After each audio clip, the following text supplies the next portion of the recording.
Kitaw-Taw, Bukidnon. At ito ang mas pinagandang pinangalanang Greek Hills Resort.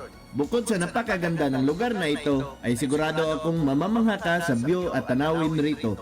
Dahil ang resort na ito ay ang katangi-tangi at naging isang resort rito sa Bukidnon na kayang magpa-experience sa iyo na para ka na rin nakapunta sa Greece na lugar. Dahil ang resort na ito ay dinisenyo at hango mismo mula sa pinakasikat na lugar sa ibang bansa, ang Greece Santorini. At ang kinagandahan pa dito ngayon ay mayroon na silang napakaraming rides tulad ng zipline, skybike, obstacle, at marami pang iba. At mayroon lamang silang entrance fee dito ng 100 pesos. At maaari mo nang ma-experience ang mala Greece Santorini na lugar sa resort na ito. At kung ikaw ay nagugutom, ay huwag pong mag-alala dahil marami din silang foods at dessert na available rito tulad ng halo-halo at marami pang iba.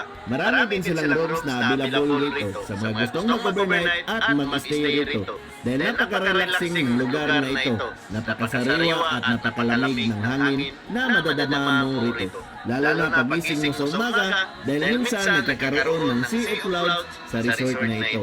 At sa mga gustong pumunta dito ay huwag pong mag-alala dahil napakalapit lang po nito mismo sa highway ng Kitaw-Taw, Bukidnon.